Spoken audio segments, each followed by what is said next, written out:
হে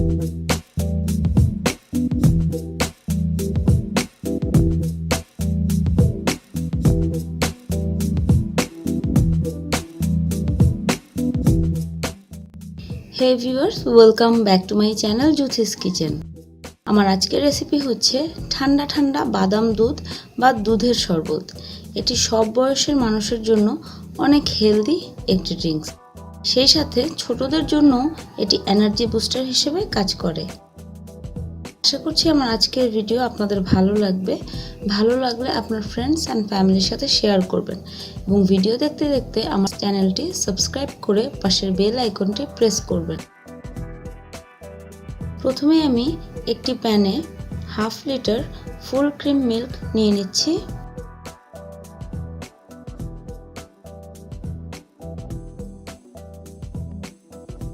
দুধটা যখন হালকা গরম হয়ে আসবে তখন 2-3টি কাঠবাদাম এবং পেস্তা বাদাম কুচি করে দিয়ে দিব।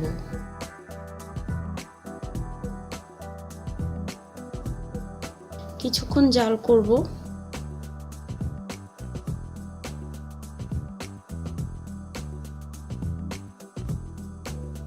যখন একটা বলক উঠে আসবে তখন দিয়ে দিব 1/4 কাপ কাঠবাদাম পেস্ট। এর সাথে আরও দিয়ে দিব 2 টেবিল স্পুন চিনি। চিনির পরিমাণটা আপনারা আপনাদের পছন্দ মতো দিয়ে দিবেন। এইভাবে 3-4 বার বলক উঠে আসলে কয়েক চিমটি জাফরান দিয়ে দিব।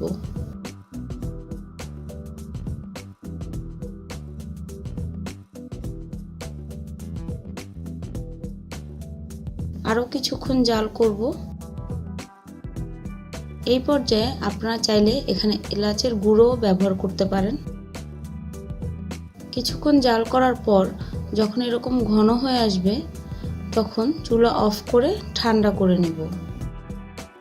1 ঘন্টা পর দুধটা যখন পুরোপুরি ঠান্ডা হয়ে আসবে তখন আমি 2টি গ্লাস নিয়ে তার মধ্যে কিছু খেজুর কুচি এবং বাদাম কুচি দিয়ে সার্ভ করব। এখন দুধটা ঢেলে নিচ্ছি।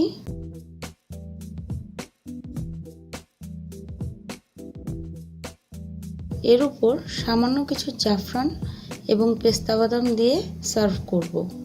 তবে এটি অপশনাল, আপনারা চাইলে স্কিপও করতে পারেন। অনেক বিয়ে বাড়িতে এইভাবেই বাদাম দুধের শরবত বানিয়ে দেয়া হয়। ব্যাস হয়ে গেল আমার সিম্পল, হেলদি এবং ইয়াম্মি বাদাম দুধ বা দুধের শরবত। আশা করছি আমার আজকের ভিডিও আপনাদের ভালো লেগেছে। ভালো লাগলে আপনার ফ্রেন্ডস অ্যান্ড ফ্যামিলির সাথে শেয়ার করবেন, একটি লাইক দিবেন।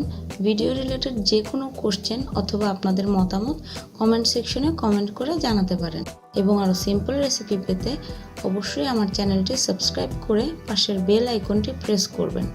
সবাই ভালো থাকবেন, আমাদের জন্য দোয়া করবেন। আল্লাহ হাফেজ।